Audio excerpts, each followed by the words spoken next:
request you to kindly come up on the stage for the felicitation of iconic international cardiologist for EECP treatment.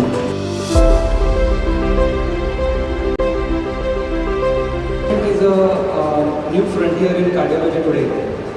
A lot of patients who are diagnosed with multiple blockages do not want to go for bypass surgery. And I have seen in my practice that these patients are left for their own fate. So I started EECP treatment in Mumbai 5 years back, and I am helping patients get treated for their chest pain and low heart ejection fraction, the low heart pumping which is there. So EECP is helping immensely in patients who do not want to go for bypass surgery, or patients who are not fit for bypass surgery, or patients who have failed bypass surgery. So EECP treatment is a new frontier, and I look forward to help all the patients who do not want to go for this surgery in the future. Thank you. Thank you so much, doctor.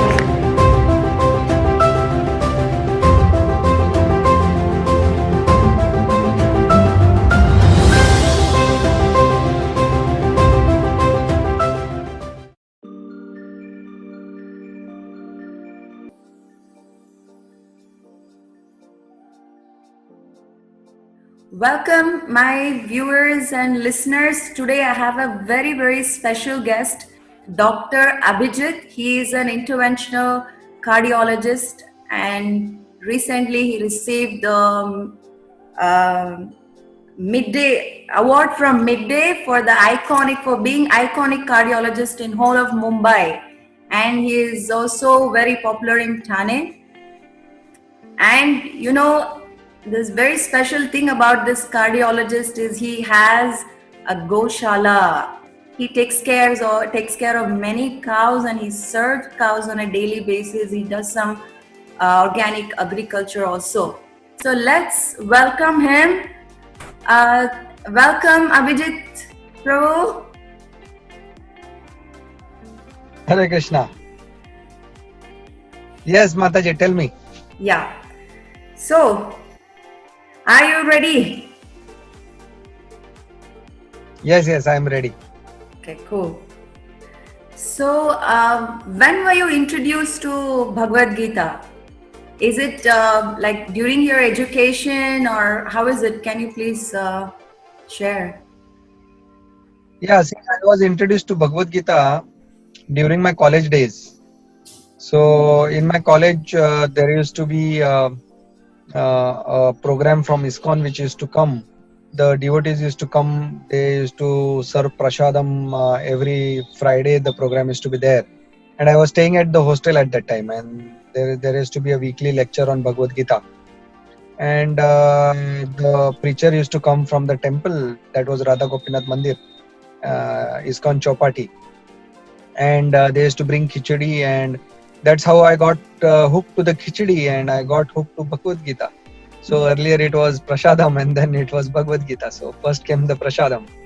So it is through the stomach that the Bhagavad Gita entered into the heart. Okay, and you became the heart specialist.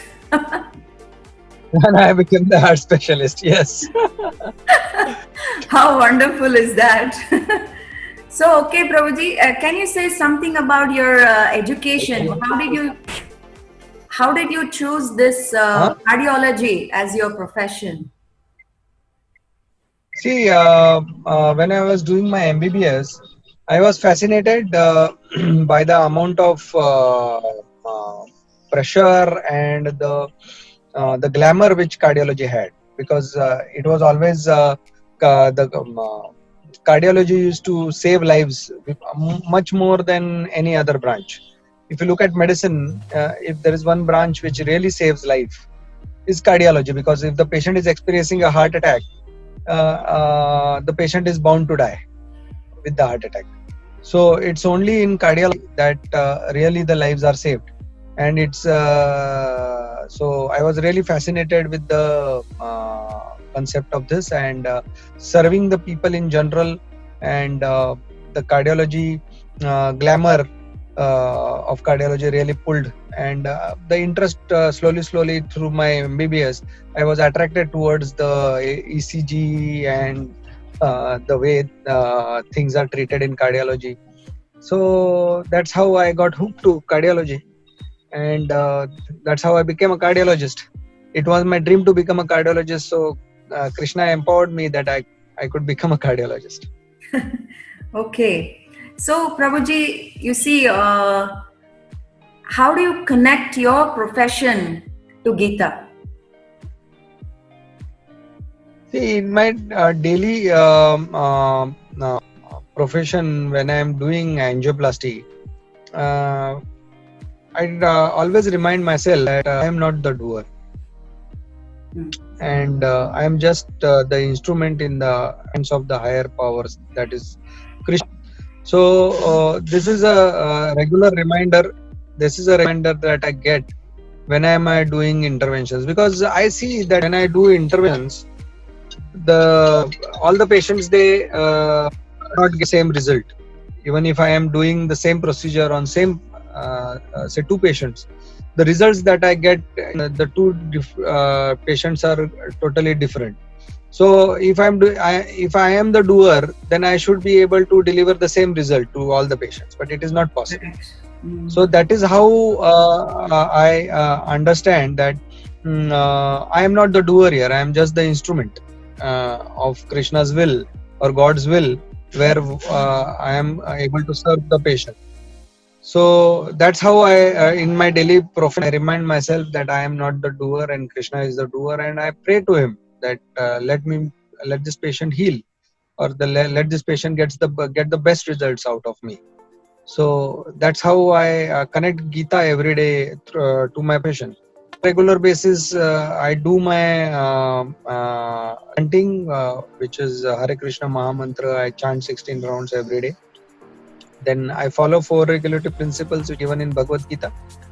No meat eating, intoxication, no illicit sex, and no gambling.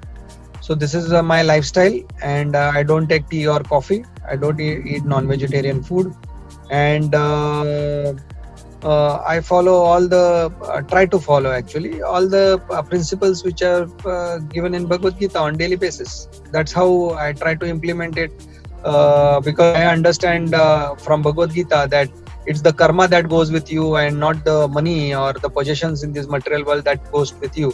So what karma you are doing in this material world, they are very important. So if I am not doing best of my treatments to my patient, then I'm going to get bad karma. So I try to give the best of the treatments to my patients, and so that I get good karma, and the patient gets the best of the treatment.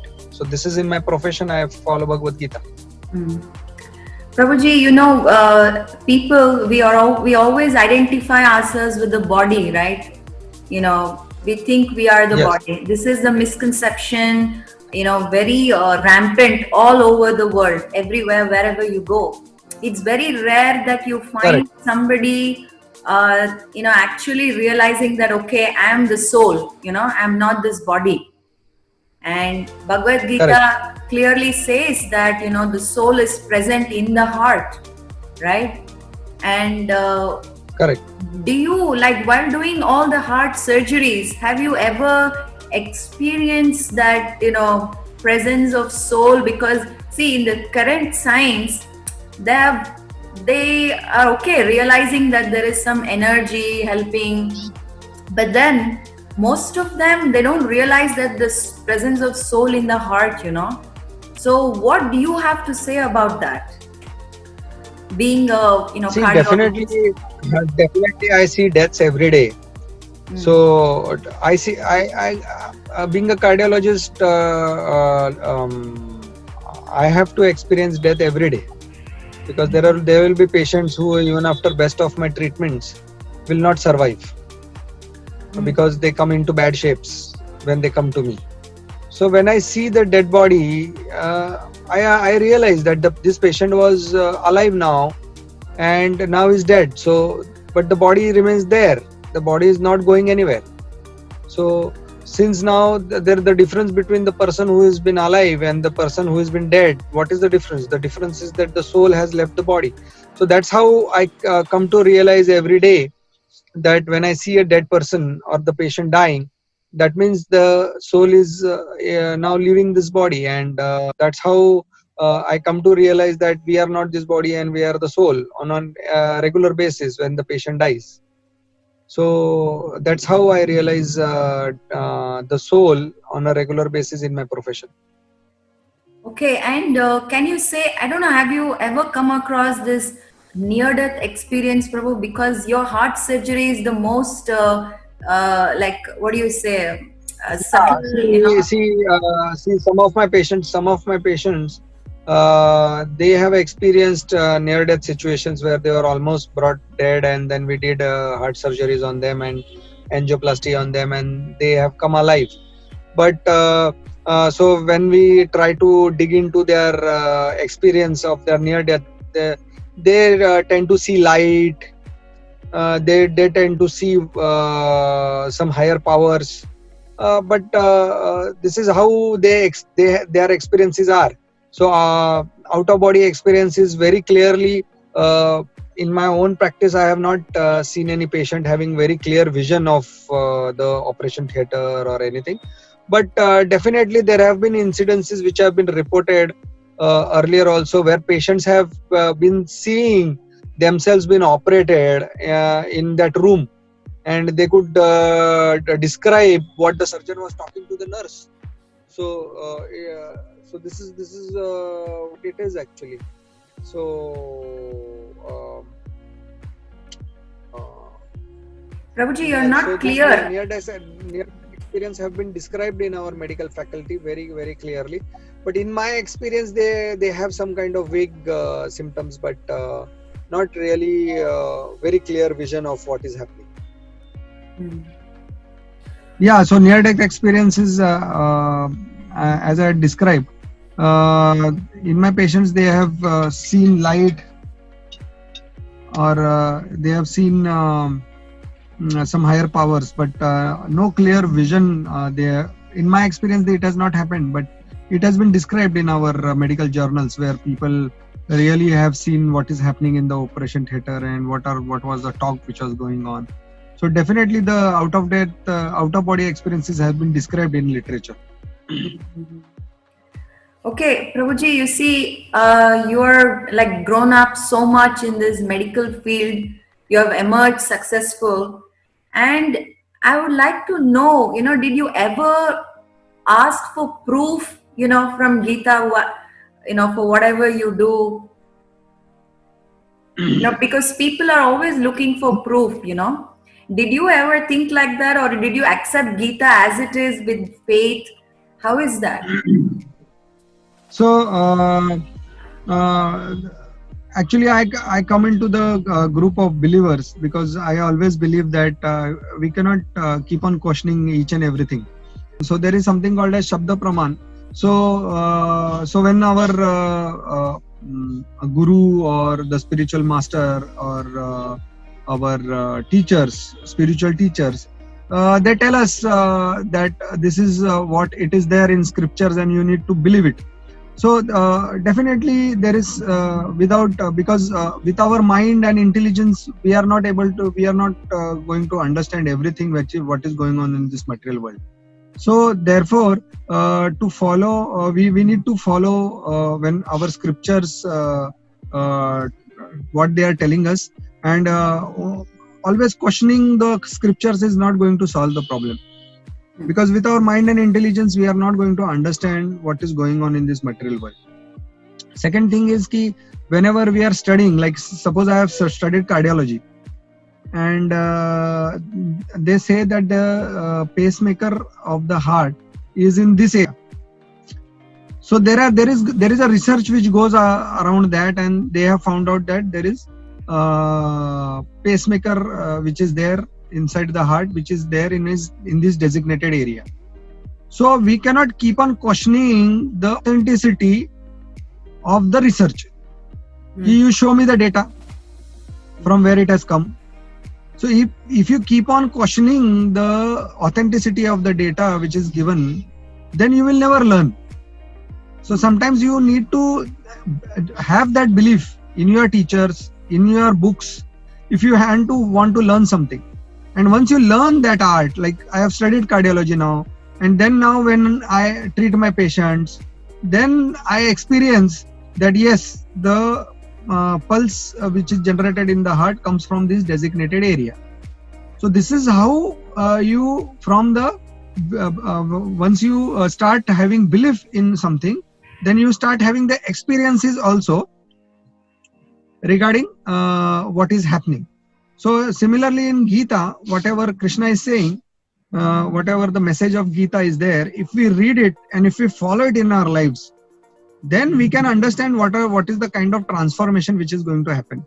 If we keep on questioning from where this knowledge has come, show me the original Gita, this is not going to solve any problem. So in my life at least, I have my faith which is there 100% on the scriptures, and whatever the scriptures are saying, whatever my teachers are saying, my spiritual teachers, my spiritual master is saying, my guru is saying, I tend to have my belief and my faith in his words inside the books which have been written by our spiritual teachers. And if we follow that, then there is definitely transformation which happens of the heart, and we see the results in action, and that's how our faith increases in the system. Yes, thank you for that insight, Prabhu. And another thing is, you so many things you said you follow: no meat eating, no intoxication, and all that. Was it difficult for you to follow, or it was just natural for you? Because you also said that you were very difficult. You grew up in the hostel, Yes. So Yeah. See, in the hostel, I'll tell you, in our medical hostel, there was a lot of pressure for studying. So I used to drink a lot of tea because to study for 14 hours, 12 hours like that, I used to drink a lot of tea. So for regulative principles, we don't drink tea also because tea is considered as intoxication. So it was very difficult for me to give up that tea earlier. But slowly, when I started attending the classes in the temple, slowly attending, getting in association with all the devotees, slowly, I understood that this is not going to be difficult to give up. And there was one day when I was drinking tea in the hostel, and one devotee came, and he told me that, see, what you are doing is wrong. You are having kantimala in your neck, and you are drinking tea. So this is not the way it should be, and you should give up this. And that was the last day I drank the tea.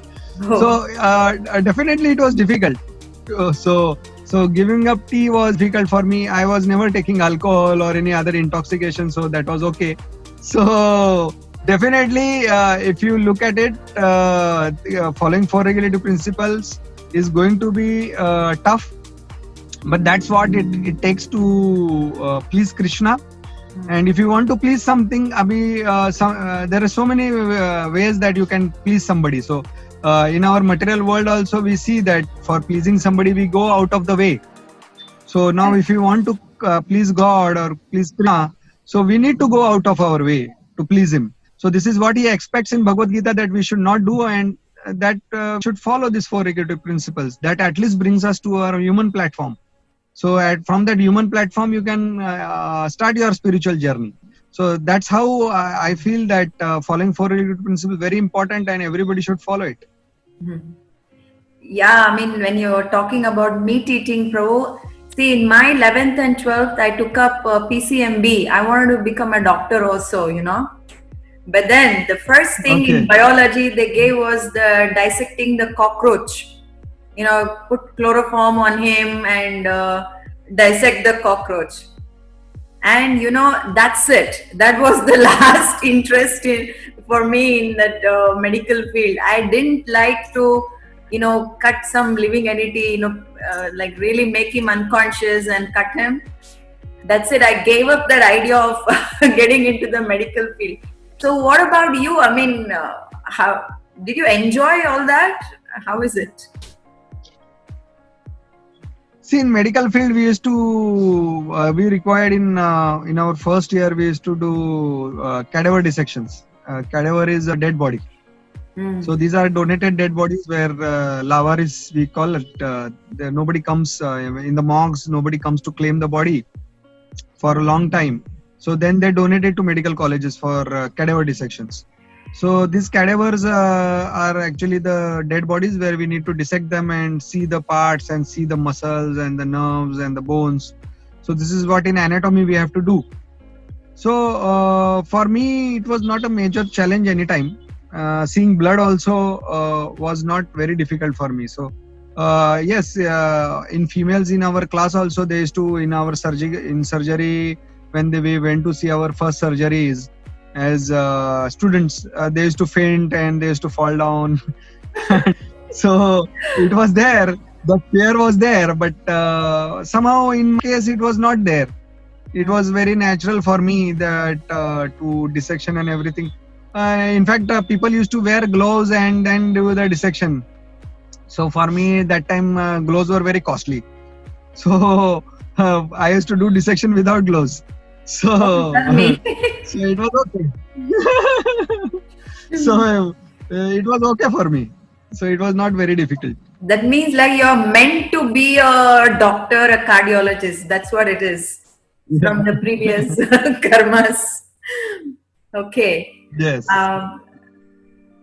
Prabhuji, have you ever tried doing any surgery on your own personal family members?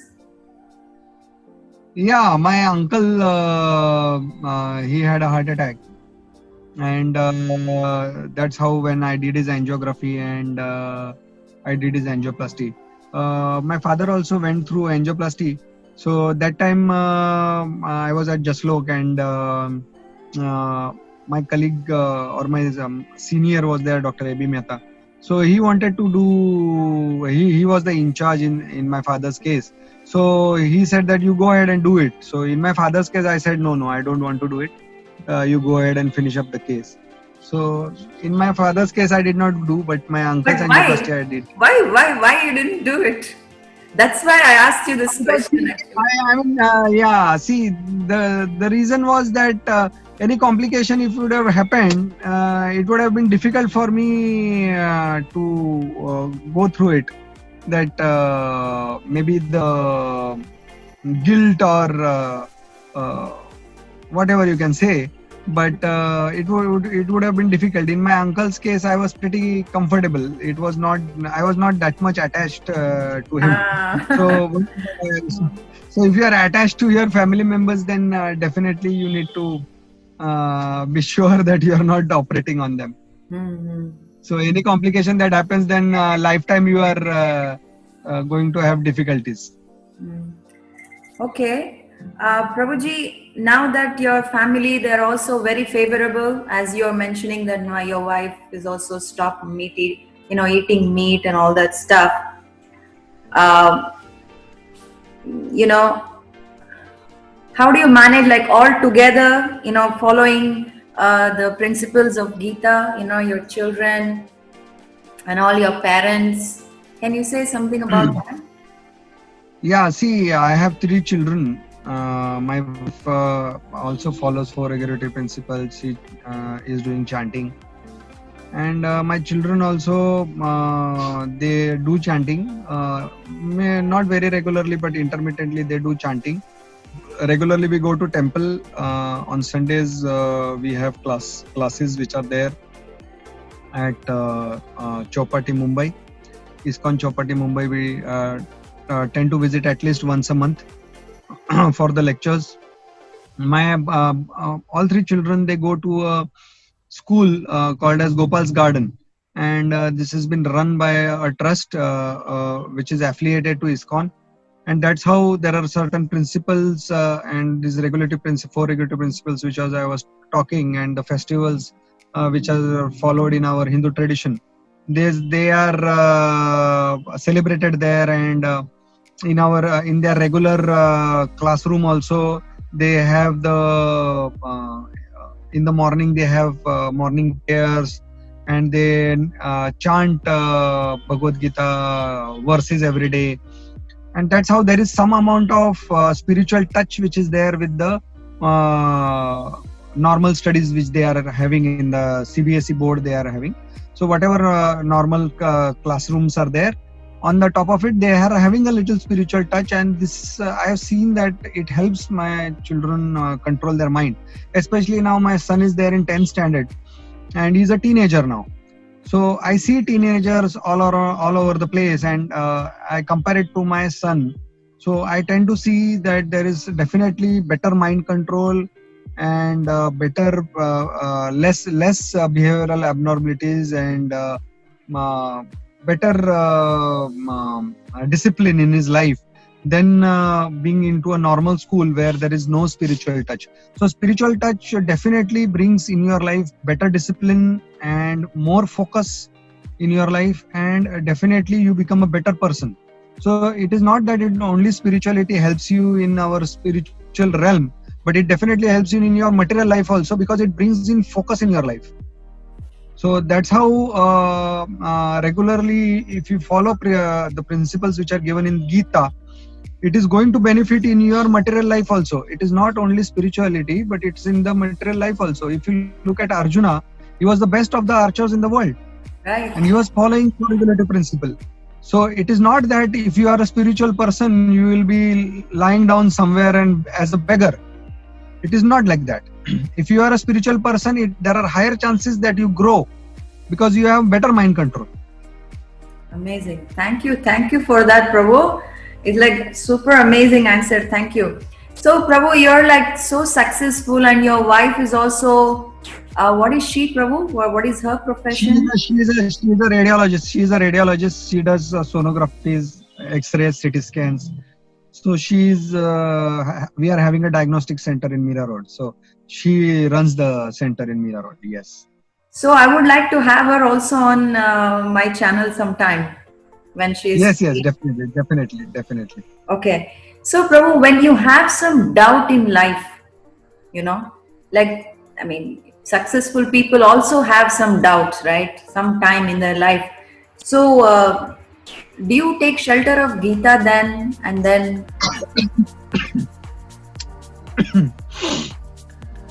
See, since I'm connected to Krishna consciousness, definitely when there are problems in your life, we tend to go back to our conditioning. So if there is any problem that happens in our life, we tend to start questioning whether there is a God which is there, or there is why the suffering is going on in our life. So if we are following Krishna consciousness and following Bhagavad Gita philosophy, then we tend to understand that whatever suffering or whatever problems are happening in our life, they are happening because of our past karmas. And we are just getting the reactions of our karma.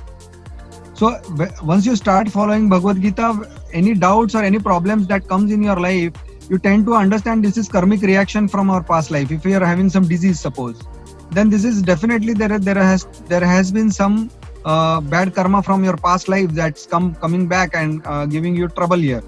So this has helped me definitely in my life, in all the ups and downs. Whenever there are so many problems which are happening in the life, they keep on happening in everybody's life. So definitely with Bhagavad Gita philosophy behind you, you tend to be more calmer, you tend to be more composed, and you can face problems very nicely if you are following Gita philosophy. So you can face all these problems as a more stronger person. Amazing. So has COVID-19 affected you in any way? Yes, COVID-19, my father, it took a lot of toll on my father. He was on ventilator for 14 days. Oh. And during this also, the prayers of all the devotees, and we did Mahamrityunjay Yajna for him at Udupi. There was a devotee who did Mahamrityunjay Yajna. He was in Udupi that time. So he did Mahamrityunjay Yajna at Udupi, and that's how my father came out of the ventilator for 14 days. He was the first patient who came alive from the ventilator in one of the top hospitals in South Mumbai.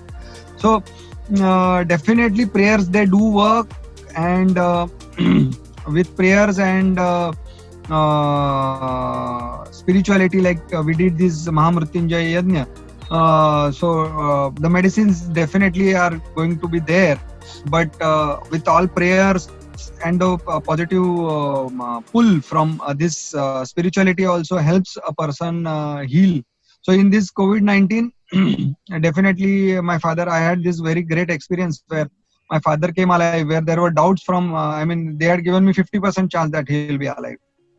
The doctors were constantly saying that he will be only, there are chances of survival of 50%. So he came into life and now he's leading a normal life. Going around and is absolutely normal now. What was the reason for him being ventilated? He had COVID. Oh, I see. He had COVID and it affected his lung very badly. I see. So it affected his lungs, and that's how he need to be ventilated. And ventilator also, he was for a long time he was on ventilator, 14 days. Okay. So what about other areas of life, Prabhu, financially and in other areas? Did it affect you? Financially, if you look at it, actually, doctors are the least affected people in COVID. Because somehow or the other, the disease is going to remain. As far as cardiology is also concerned, the disease was there. The number of patients and everything came down, but it did not affect that severity where like non-medicos it affected. Because non-medicos, the whole earning also stopped at 0. But in our case, it came down to 50%. Okay. It's all. Prabhu, give any, like a practical advice for all of us, during this COVID-19, it's still there affecting people. What is your advice as a cardiologist for us? Yeah, I'll tell you, COVID-19 is, again, for me, it is a very funny disease because in the ambulance which my father traveled from my hometown to Mumbai, my mother was there, my brother was there, and my 2 kids were there. And they were sitting just beside him. Yeah, the mask was there, but if you see, none of them got affected. My mother did not get affected. My brother did not get affected. My children did not get affected. Now, how do we explain this? There is these people who are sitting just beside COVID. It's there in the air. The COVID is there in that ambulance. The ambulance was running for 8 hours. Oh. The COVID was there in that air. But none of them got affected. And my father had gone, we have a farm at Sholapur, that's my hometown. So he had gone to take a pass from the commissioner office and somehow he got affected there. So you can understand that my father got affected just in coming in contact of a person who have maybe left or he must have touched something or something. But here for 8 hours, my mother was there, my brother was there, my 2 kids were there. None of them got a fever also. So that's how it is actually. I feel again it is a karmic reaction which is really coming into picture here.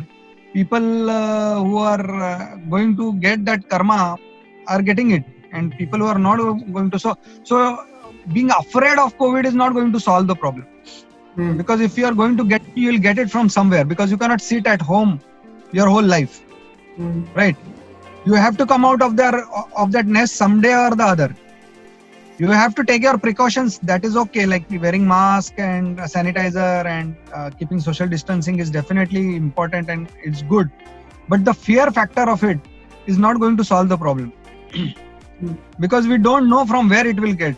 Something that gets spread from the air, it is very difficult to curtail.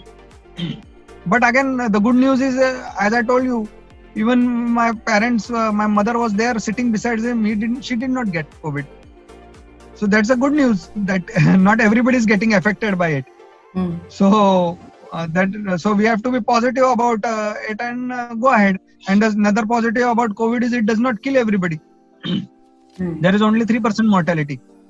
So if 100 patients are affected, only 3% are going to die. So 97% patients are not going to die. So why to fear a disease which has 3% mortality? So see, 3% mortality is there in almost all diseases. If you look at dengue, malaria, TB, These are deadly diseases which are there in our already there in our country. So if you see at mortality from malaria, I mean it may be ranging from 3 to 5% from malaria. Yes. So it is there. I mean, so I don't feel, if you look at road accidents, the number of vehicles vis-a-vis people dying in road accidents every day, there must be more than what number of people from which COVID is dying. People are dying from COVID. If you look at tuberculosis in India, the number of annual deaths, if you look at the annual deaths from tuberculosis, they are much more than people died from COVID. So COVID, definitely the fear factor was there because it could affect everybody and anybody. It could affect the most influential or the biggest names. It could affect. So that's the reason why it is there in news.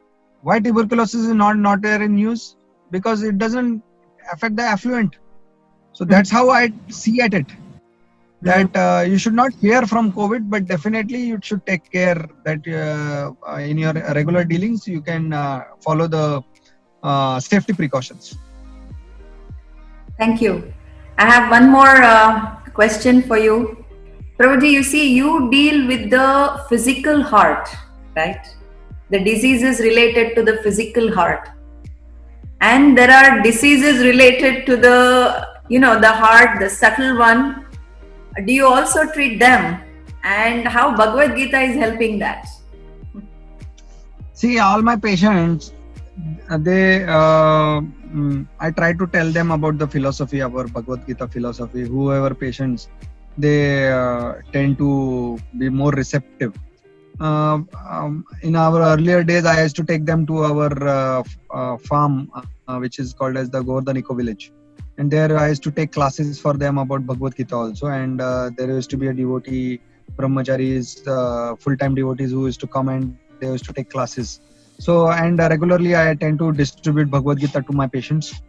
So that's how the heart, I tend to tell them the message that you are not the body and you are the soul.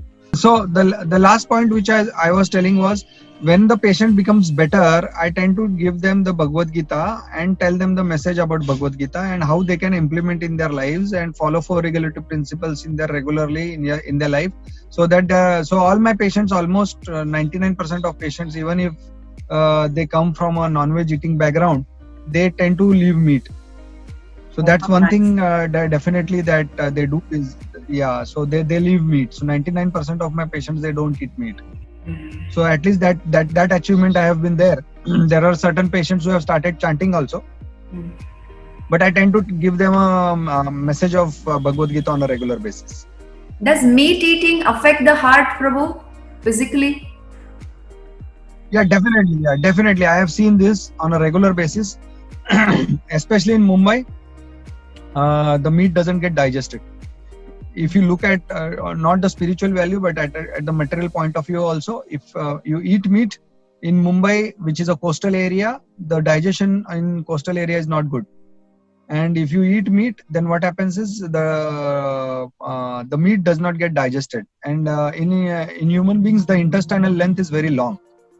So if the undigested meat travels at a very slow rate through the small intestines, the toxins that get absorbed in the body can lead to so many disorders. So like GI problems, the stomach problems. Then there can be toxins which get released, which causes coronary artery blockages, like heart blockages. So there are so many problems that the piles and the fissures. So all these problems, they occur because people tend to eat a lot of meat. So with meat, there is a lot of oil intake that happens actually.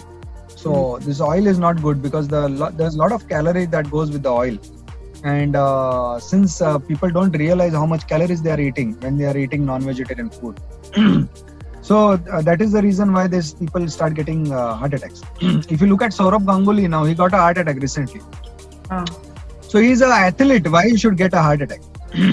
So if you look at Calcutta, again, it's a coastal, I mean, it's a hot and humid area, Calcutta. So he is living in West Bengal, which is again not a very dry region. It is a coastal area. So humidity factor is very high there. So digestion is weak. So if you are Bengali and you eat fish, but you don't exercise. So then everybody is leading a sedentary lifestyle. So if you lead a sedentary lifestyle and eat a lot of meat, then there is high chances that you get heart problems. Okay, thank you for That's all. that. I mean, yeah, this is a very important point that we all should know. Okay, now I'm going to change the whole. I'm going to have a shift now. Prabhu, how did you get attracted to cows? Tell me. See, when I was a kid, we had a ground floor house. My grandfather had a ground floor house in Sholapur. So there, somehow in Sholapur, they roam on the streets, and they used to come to our house, and I used to feed them chapati, the cows. So I used to get a lot of joy when I used to feed chapati to the cow. I used to be very happy. So I used to tell them, I'll feed. So that's how the joy of serving cows, they started from my childhood. And so when I grew up, I always had that desire to serving cows, and Krishna somehow empowered me that I got a farm which was near Mumbai, which I could visit regularly. And so we had a few cows earlier, then we got more cows, and then today I have some around 7 milking cows, and small and big, everybody. We have around 20 cow members. So all our cows, they have their own names, and I give their cows the name and the surname also. I give them my own surname. So How nice. Can you name few of so them? they are my family members. Yeah. So there are a lot of them. There is on the rivers we have a lot of cows. Like there is Godavari, there is Sindhu, there is Kaveri, there is Ganga. So we have a lot of cows. So we have one bull, very very nice bull. His name is Hanuman. So we have a lot of cows, and different names are there for every. And your family also enjoys serving cows? Yeah, 1 minute. Yeah, tell me. Yeah. Does your family also enjoy serving I did cows? not. Yeah. Now, actually, my youngest kid is a daughter. She is just 4 years old, and the whole day when we go there, she is into the Goshala. So she loves the serving cows. She'll take the grass and go and feed everybody, and she's very happy. And they are very attracted to cows. So this is how actually the training is. It should be, because once you come in contact with the cow, you are naturally happy. I have not got a single guest who, after touching a cow, has not become happy. So definitely, once you touch a cow, that's a natural attraction towards mother cow. If nobody has ever touched a cow, you should go and touch a cow and then understand the happiness of touching a cow. So it's very natural for everybody to get that happiness. Everybody enjoys my family. So does cow care and service to the cows improve the health of the heart, Prabhu? Definitely. And now there is a lot of research which is shown that if you take cow products on a regular basis, like ghee, I give ghee to all my patients. If you look at in our allopathic tradition, they will say if you get a heart disease, they'll say don't eat ghee. Yes. But in my medical practice, all my patients, I give them ghee which is made from my own cow milk. So in the traditional method, we make it into dahi. Dahi se makhan, and from makhan we make ghee. So all these patients, they get ghee, and the ghee brings down the Vat. If you look at the Ayurveda, heart diseases are caused by increased air element, that's Vat in your body. So if you take ghee on a regular basis that comes from mother cow, Indian breed cows, then definitely the Vat element comes down, and that's how in coronary artery blockages it helps. So any Vata related disorder in the body, the cow, the ghee is going to help definitely. Wow. Thank you. People should know this. This is the secret to keep the heart healthy, isn't it? Ghee. Yeah, actually, Ayurveda is our traditional science, which we have actually forgotten. So, in my medical practice, I have studied Ayurveda for a lot of books. I have went through and studied a lot of books from the great Ayurvedic practitioners, and I have inculcated those principles in my medical practice. Especially the ghee part is very important. If it is coming from desi cow, and it is made in a traditional method where it is made not made from the fat which gets separated, the cream that gets separated. If it is made from the dahi, and dahi se makhan and makhan se ghee, definitely it will bring down vata in that person, and it helps in my patients. Amazing, Prabhu. Amazing. Okay, one last thing. I have two last questions actually. Just the one before the last. Can you please state the three important principles, from the Gita that which you like, which you would want the audience to adopt in their life for growth? See, first of all, in Bhagavad Gita, Krishna establishes that he is the supreme personality of Godhead. So this is one principle which I definitely want everybody to understand, that when one as a Hindu or as a Sanatan Dharma, we become confused that who is God, who is the supreme. So whether Ganpati is supreme, or Shiva is supreme, or Krishna is supreme, who is supreme? So here in Bhagavad Gita, Krishna is very clear that you give up all dharma and serve me, and I will protect you. Sarva dharma tyajya mapam dvaja. So Krishna is saying that you leave all dharma and you surrender unto me. So this is one principle I definitely want everybody to understand, that Krishna is the supreme personality of Godhead, and we need to serve Krishna, and Krishna is the original God. So if we follow this one principle, again the confusion which is there in everybody's mind that who is the real God gets vanished. So that is where Krishna himself has spoken in Bhagavad Gita, who is the original entity, and from him he is the original father from which we as the souls have come down to this earthly planet. So that is one principle, that Krishna is the supreme personality of Godhead. Second principle which I feel is important to follow is the karma factor. So whatever karma we are going to do, if we are going to do any bad karma in our life, then we have to suffer for our bad karma. So whatever we are doing in our life, it is very important that we remember that there is a reaction to it. So whatever good we are going to do, there is a reaction to it. Whatever bad we are going to do, there is a reaction to it. So definitely we need to do good karma in our life, so that at least the suffering part should come down. So that's important philosophy, or the gem which I have got from Bhagavad Gita, is that we need to do good karmas in our life. First is follow Krishna consciousness, supreme personality of Godhead. Second thing I told was good karma. And third thing, important gem I felt in Bhagavad Gita is we are all servants of Krishna. Krishna establishes that he is the original, and he is the supreme father. We are as a soul are part and parcel. So we are having the same qualities of Krishna, but we are separate from him. We are separate from him in a way that we are in only a tiny particle of him. So he is the supreme whole, and we are the small part of him. We have the same qualities, but because we are the small part of him, if we try to please him by watering the root. So if you water the root of the tree, the other branches also get the benefit. So if we please Krishna, since we are part and parcel of him, we will also get that happiness. So Krishna becomes happy, we become happy, because we are connected with him.